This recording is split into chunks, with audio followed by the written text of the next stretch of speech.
नमस्कार दोस्तों, welcome to action study point. मैं उस तरफ शुक्ला। दोस्तों, अब आपके एग्जाम में बहुत अधिक समय नहीं बचा हुआ है। आपके पास मुश्किल से जो है 24 से 25 दिन का दोस्तों समय बचा हुआ है। दोस्तों, इस समय का जो है आपको अच्छे से प्रयोग करना है। आप लगातार सेल्फ स्टडी भी कर रहे होंगे और दोस्तों सेल्फ स्टडी ही जो है इस समय काफ़ी इंपॉर्टेंट आपके लिए होने वाला है। इसके साथ ही हम भी आपके लिए कुछ प्रैक्टिस सेट दे रहे हैं, इसको भी आप सॉल्व करते रहे, जो कि एग्जाम में काफ़ी आपको हेल्प करेगा। तो दोस्तों, आज हमारा ये 48वां प्रैक्टिस सेट है। इसमें जो दोस्तों जो है काफ़ी इंपॉर्टेंट प्रश्न होंगे, तो वीडियो जरूर अंत तक देखिएगा। इसकी पीडीएफ जो है हमारे टेलीग्राम से मिल जाएगी, तो वहाँ से आप जो है पीडीएफ भी डाउनलोड कर पाएंगे। आप कितने प्रश्न सही कर पाते हैं कमेंट करके जरूर बताइएगा। तो आइए शुरू करते हैं आज का वीडियो। देखिए, पहला प्रश्न क्या है। ठंड के दिनों में लोहे के गुटकों और लकड़ी के गुटकों को प्रातः काल छुएं तो लोहे का गुटका ठंडा लगता है, कारण क्या है। तो देखिए, सही आंसर हो जाएगा ऑप्शन नंबर बी। लकड़ी की तुलना में लोहा जो है ऊष्मा का अच्छा चालक होता है, इसलिए लोहा जल्दी गर्म भी होगा गर्मी के मौसम में, और ठंडी के मौसम में लोहा जल्दी ठंडा भी होगा, इसलिए जो है ठंडी के मौसम में लोहे का टुकड़ा ठंडा लगता है। ऑप्शन नंबर बी यहाँ पर करेक्ट हो जाएगा। दूसरा प्रश्न है, शुष्क जलवायु के लिए भली भांति अनुकूलित पेड़ पौधे को क्या कहते हैं।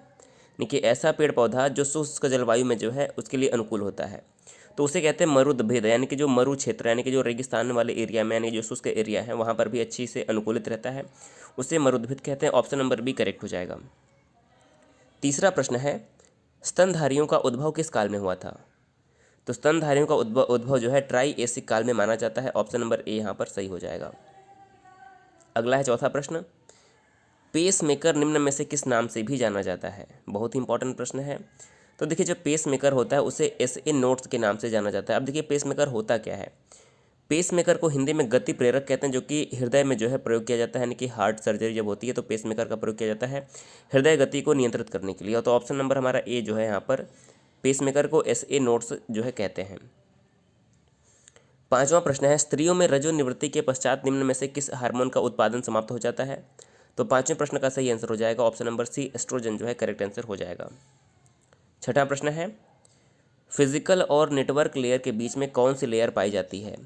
फिजिकल और नेटवर्क के लेयर के बीच में कौन सी लेयर पाई जाती है। तो सही आंसर हो जाएगा option number A, data link layer पाई जाती है। ए ऑप्शन जो है करेक्ट हो जाएगा। सातवां प्रश्न है, गायत्री मंत्र के नाम से प्रसिद्ध मंत्र सर्वप्रथम किस ग्रंथ में मिलता है। तो देखिए, जो गायत्री मंत्र का उल्लेख है वह ऋग्वेद में किया गया है। कहाँ पर गायत्री मंत्र जो है ऋग्वेद में लिखा गया है। तो ऑप्शन नंबर सी इस प्रश्न का करेक्ट आंसर हो जाएगा। आठवां प्रश्न है, उत्तर वैदिक युग में उत्तरी बिहार के आर्यीकरण का श्रेय किसे दिया जाता है। तो आठवें प्रश्न का सही उत्तर हो जाएगा ए, विदेह माधव को जो है उत्तर वैदिक युग में उत्तरी बिहार के आर्यीकरण का जो है श्रेय दिया जाता है। ये ऑप्शन करेक्ट हो जाएगा। नवां प्रश्न है, आजीवक संप्रदाय के संस्थापक कौन थे। तो जो आजीवक संप्रदाय था इसके संस्थापक थे Makkhali Gosala. Option number C यहाँ पर करेक्ट हो जाएगा। जो मखली गोसाल थे यह आजीवक संप्रदाय के संस्थापक थे। 10वां प्रश्न है, अजंता की कला को इनमें से किसने प्रश्रय यानी कि सहायता दिया था। तो जो अजंता की कला है इनको आश्रय दिया था, इनके प्रश्रय दिया था वाकाटक वंश के लोगों ने। किसने? वाकाटक ने। सी ऑप्शन यहाँ पर करेक्ट हो जाएगा। अगला प्रश्न है 11वां प्रश्न, भक्त तुकाराम कौन से मुगल सम्राट के समकालीन थे। तो सही उत्तर क्या हो जाएगा। देखिए, यदि हम भक्त तुकाराम की बात करें तो इनका संबंध महाराष्ट्र से है और यह औरंगजेब के समकालीन थे। सही आंसर क्या हो जाएगा, तुकाराम औरंगजेब के समकालीन थे। और वहीं पर बात करें कि तुलसीदास किसके समकालीन थे, तो तुलसीदास जो थे अकबर के समकालीन थे।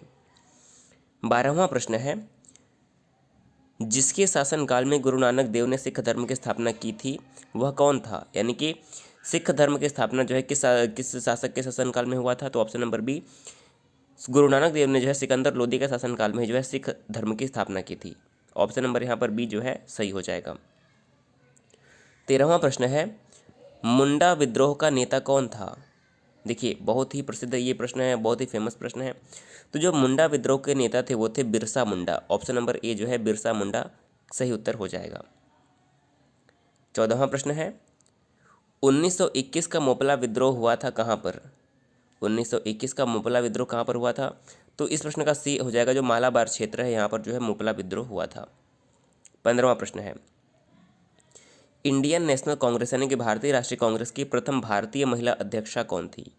देखिए, यदि प्रश्न पूछा जाए कि भारतीय राष्ट्रीय कांग्रेस की पहली महिला अध्यक्ष कौन थी, तो सही आंसर हो जाएगा एनी बेसेंट। लेकिन यहाँ पर पूछा गया कि प्रथम भारतीय महिला अध्यक्ष कौन थी, तो सही आंसर हो जाएगा सरोजनी नायडू जो थी कांग्रेस की पहली भारतीय महिला अध्यक्ष थी। तो सी ऑप्शन यहाँ पर सही हो जाएगा। 16वां प्रश्न है, 20वीं शताब्दी के आरंभिक 2 दशकों में भारतीय राष्ट्रीय कांग्रेस का मुख्य लक्ष्य क्या था? तो 20वीं शताब्दी के जो आरंभिक 2 दशक थे उसमें कांग्रेस का जो मुख्य उद्देश्य था, लक्ष्य था, वो था औपनिवेशिक स्वायत्तता। क्या था? औपनिवेशिक स्वायत्तता। तो सी ऑप्शन जो है 16वें प्रश्न का सही हो जाएगा। 17वां प्रश्न है, नीचे संगठनों की एक सूची दी गई है। सूची के नीचे दिए गए कोड का प्रयोग करते हुए क्रांतिकारी गतिविधियों में लिप्त संगठनों का चयन कीजिए। यानी कि ऐसे हमें संगठन का नाम बताना है जो कि जिन्होंने क्रांति गतिविधियों में जो है भाग लिया था। तो देखिए सही आंसर हो जाएगा। देखिए जो एक अभिनव भारत संस्था थी, अभिनव भारत संस्था की बात करें तो इसकी स्थापना की थी विनायक दामोदर सावरकर ने 1904 में। और अनुशीलन समिति की स्थापना किसने की थी? तो इनका भी नाम याद रखिए, पी मित्रा ने बंगाल में इसकी स्थापना की थी। तो ये 2 ऐसे संगठन थे जिन्होंने जो है क्रांतिकारी गतिविधियों में भाग लिया था। तो ऑप्शन नंबर 1 और 2 जो है इस प्रश्न का सही उत्तर हो जाएगा, यानी कि ऑप्शन नंबर बी यहाँ पर हमारा करेक्ट है। 18 नंबर प्रश्न है, मार्च 1930 में गांधी जी का प्रसिद्ध दांडी मार्च किस आंदोलन के शुरू होने का सूचक है? देखिए यहाँ पर आप पहले याद रखिए कि 12 मार्च, कब? 12 मार्च 1930 को महात्मा गांधी ने साबरमती आश्रम से अपने समर्थकों के साथ जो है दांडी यात्रा शुरू किया था। और 6 अप्रैल 1930 को जब वो दांडी पहुंचे और उन्होंने वहाँ पर नमक कानून तोड़ा और वहीं से जो है सविनय अवज्ञा आंदोलन की शुरुआत हो गई। तो इस प्रश्न का सही उत्तर क्या हो जाएगा? सविनय अवज्ञा आंदोलन। और इस यात्रा में महात्मा गांधी ने जो है 322 किलोमीटर का जो है यात्रा जो है पूरा किया था। कितना? 322 किलोमीटर का। 19 नंबर प्रश्न है, भारतीय संविधान के अनुच्छेद 25 का संबंध किससे है? तो देखिए 25 से 28 जो हमारा अनुच्छेद, इसमें धार्मिक स्वतंत्रता का अधिकार का जो है वर्णन किया गया है। तो यहाँ पर सही आंसर क्या हो जाएगा? धर्म की स्वतंत्रता जो है मिलती है 25 से। तो सी ऑप्शन यहाँ पर सही हो जाएगा। अगला प्रश्न है 20 नंबर प्रश्न, निम्न में से कौन सही है? देखिए पहले से बताना कि 4 में से कौन सा सही है। सामाजिक समानता संविधान में प्रत्याभूत नहीं है, ये गलत है। देश में सामाजिक समानता पहले से विद्यमान थी, ये भी गलत है। सामाजिक समानता संविधान में प्रत्याभूत है, बिल्कुल सही। जो हमारी सामाजिक समानता है संविधान में प्रत्याभूत है, वर्णित है। सी ऑप्शन करेक्ट हो जाएगा। 21 नंबर प्रश्न है, भारत के संविधान का कौन सा अनुच्छेद विधायी कार्यों के न्यायिक पुनर्विलोकन की शक्ति प्रदान करता है? तो देखिए जो हमारे संविधान का अनुच्छेद 13 है, यह विधायी कार्यों को जो है न्यायिक पुनर्विलोकन की शक्ति प्रदान करता है सुप्रीम कोर्ट को। ऑप्शन नंबर यहाँ पर ए करेक्ट हो जाएगा। देखिए 13 अनुच्छेद ये कहता है कि राज्य कोई भी ऐसा कानून नहीं बनाएगा जो कि किसी भी व्यक्ति के मौलिक अधिकारों का जो है हनन करता हो। यदि कोई राज्य ऐसा कानून बनाता है तो सुप्रीम कोर्ट या फिर हाई कोर्ट जो है अनुच्छेद 13 के तहत जो है उस कानून का न्यायिक पुनरावलोकन जो है कर सकते हैं। तो ऑप्शन नंबर ए यहाँ पर करेक्ट हो जाएगा। 22वां प्रश्न देखिए क्या है दोस्तों। 22वें प्रश्न में कुछ त्रुटि है, इसलिए इसको हम हटाते हैं। 23वां प्रश्न देखिएगा, भारतीय संघवाद बल देता है किस पर? तो जो भारतीय संघवाद है किस पर बल देता है? शक्तियों के विभाजन पर नहीं, राज्यों की सुदृढ़ता पर नहीं, राष्ट्रीयताओं के साथ समझौते पर नहीं।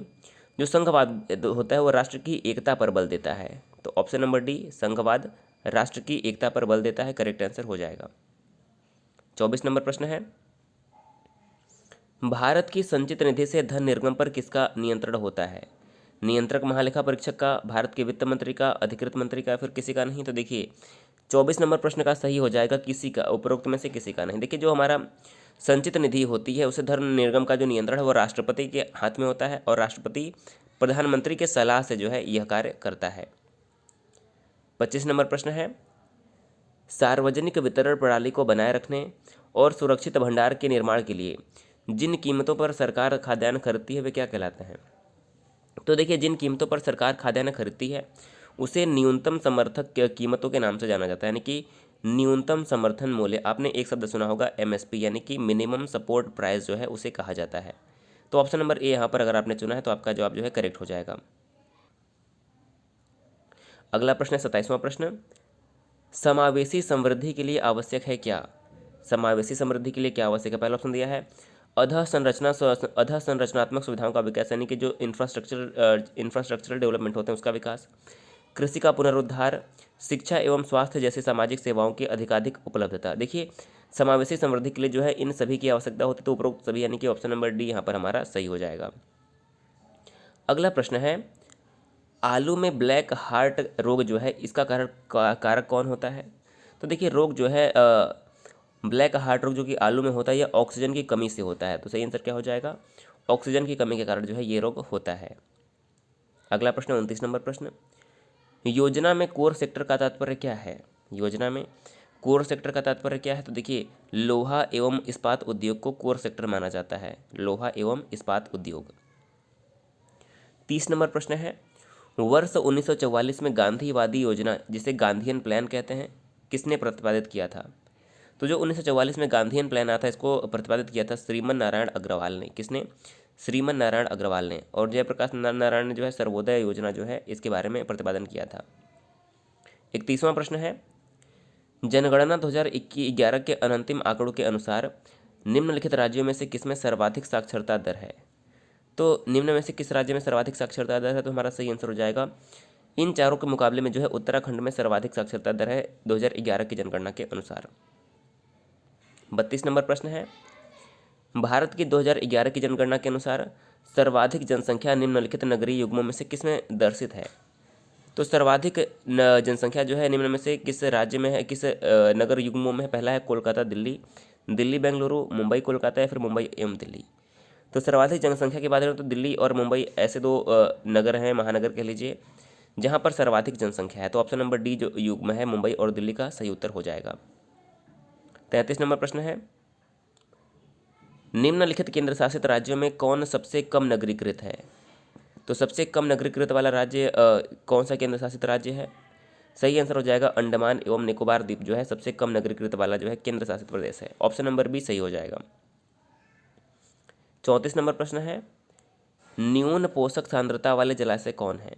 न्यून पोषक सांद्रता वाले जलाशय कौन है, तो ऑप्शन नंबर डी करेक्ट हो जाएगा, नितल क्षेत्र में। ऑप्शन नंबर डी जो है करेक्ट हो जाएगा। 35वां प्रश्न है, जलवायु परिवर्तन पर भारत की प्रथम राष्ट्रीय कार्य योजना कब लोकार्पित की गई थी। तो जलवायु परिवर्तन यानी क्लाइमेट चेंज पर भारत की जो प्रथम राष्ट्रीय कार्य योजना थी यह 2008 में जो है लोकार्पित की गई थी। तो 35वें प्रश्न का बी 2008 जो है सही उत्तर हो जाएगा। 36 नंबर प्रश्न है, भारत में हाथी परियोजना की शुरुआत कब की गई। तो भारत में हाथी योजना की शुरुआत जो है 1992 में हुई थी। ऑप्शन नंबर बी करेक्ट हो जाएगा। और यहाँ से एक प्रश्न आप और याद रखिएगा कि भारत में जो है प्रथम हाथी पुनर्वास केंद्र कहाँ पर स्थापित किया गया।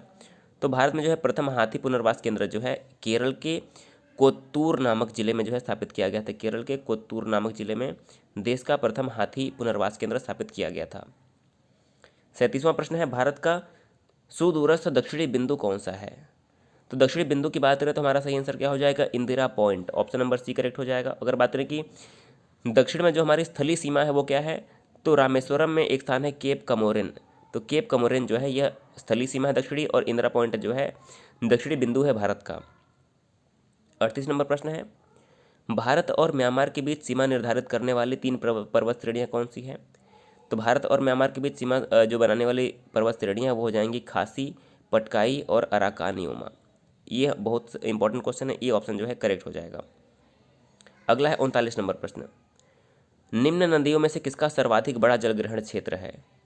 तो सर्वाधिक बड़े जलग्रहण क्षेत्र की बात करें तो गोदावरी का जो जलग्रहण क्षेत्र है वो सबसे अधिक है इन नदियों में। सी ऑप्शन यहाँ पर सही हो जाएगा। 40वां प्रश्न है, 16 वन का संबंध किस स्थान से है। तो 16 वन जो है इनका स्थान हो जाएगा पश्चिमी प्रायद्वीप से। क्या हो जाएगा, 40 नंबर प्रश्न का हमारा सही आंसर हो जाएगा, माफ कीजिएगा, दक्षिणी प्रायद्वीपीय पहाड़ियों से जो है संबंध है 16 वन का, दक्षिणी प्रायद्वीपीय पहाड़ियों से। ए ऑप्शन यहाँ पर जो है हमारा सही हो जाएगा। अगला है देखिए, सूची 1 को 2 से सम्मिलित करना है और नीचे दिए गए कोड से उत्तर देना है। तो देखिए, बादाम पहाड़ कहाँ पर अवस्थित है। तो देखिए जो बादाम पहाड़ यह उड़ीसा में अवस्थित है, जो सिंहभूम का को स्पर्श करने वाला जो ये क्षेत्र है उड़ीसा में जो है ये बादाम पहाड़ जो है पाया जाता है। दूसरा दिया है कि डल्ली राजहरा, तो डल्ली राजहरा जो है ये इसका संबंध छत्तीसगढ़ से है। कुद्रेमुख, कुद्रेमुख का संबंध किससे है, ये हो जाएगा कर्नाटक से। और नावमुंडी का संबंध जो है झारखंड से है। तो अगर हम कूट देखें तो हमारा सी वाला जो ऑप्शन यहाँ पर आएगा बिल्कुल सही हो जाएगा। ए का 2, बी का 3, सी का 4 और डी का 1। इस प्रश्न में भी जो है सुमेलित करना है। तो आप देखिए एक तरफ ज्वालामुखी पर्वत दिए हुए हैं और एक तरफ देश दिए हुए हैं, तो इनको सुमेलित करना है। तो देखिए बहुत ही इंपॉर्टेंट प्रश्न है, आप देखिएगा माउंट रेनियर का संबंध किस राज्य से है, किस देश से है। तो जो माउंट रेनियर ज्वालामुखी पर्वत है ये यूएसए में है। एटना जो है इटली में है, एटना बहुत ही प्रसिद्ध ज्वालामुखी है, यह इटली में है। पेरिकुटिन जो है ये मैक्सिको में है और ताल जो है फिलीपींस में है। तो इस हिसाब से हमारा जो ऑप्शन नंबर बी है इस प्रश्न का करेक्ट आंसर हो जाएगा। 43 नंबर प्रश्न है, सारगैसो समुद्र की विशिष्टता क्या है। तो सारगैसो जो समुद्र इसकी विशिष्टता है, विशिष्ट समुद्री वनस्पति जो है इसकी विशेषता है। डी ऑप्शन सही हो जाएगा। 44 नंबर प्रश्न देखिए, किसी कोड के अंतर्गत MAIN को देखिए दोस्तों, एक रीजनिंग का क्वेश्चन आ गया, आप देख लीजिए। MAIN को जो है IMNA लिखा जाता है। देखिए एक बार इसको हम करके देख लेते हैं। MAIN इसको लिखा जाता है IMNA। दूसरे में लिखा है रियल, REAL को क्या लिखा जाता है, रियल को लिखा जाता है ARLE।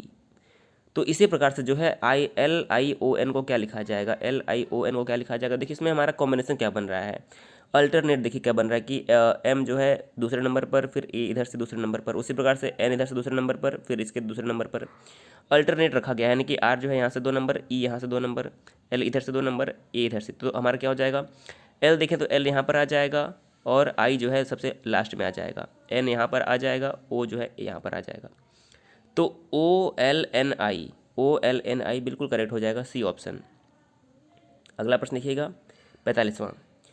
भारत में विकसित की जा रही पहली कोविड-19 वैक्सीन के मानव क्लिनिकीकरण परीक्षण के लिए DCGI यानी कि drug controller general of India द्वारा अनुमति दी गई है। यह किस भारतीय कंपनी द्वारा विकसित की जा रही है, तो ये विकसित की जा रही है भारत बायोटेक कंपनी द्वारा। और देखिए हमारा आज का अंतिम प्रश्न है, इसमें 46 प्रश्न दोस्तों मिलेंगे। भारतीय रेलवे ने पहली बार डबल स्टैक कंटेनर ट्रेन का सफलतापूर्वक संचालन कर विश्व रिकॉर्ड बनाया है। इसका संचालन किस राज्य के 2 स्टेशनों के बीच किया गया, तो ये किया गया था गुजरात के 2 स्टेशनों के बीच में। तो देखिए दोस्तों, इस वीडियो में हमने आपको 45-46 प्रश्न दोस्तों जो है दिए हैं। कितने सही किया ज़रूर बताइएगा, क्योंकि दोस्तों आपके एग्जाम में अब बहुत अधिक से समय नहीं बचा है। यदि आप कोई बात पूछना चाहते हैं तो आप कमेंट करके ज़रूर बताइएगा, उस पर दोस्तों जो है हम ज़रूर गौर करेंगे। वीडियो देखने के लिए बहुत बहुत धन्यवाद।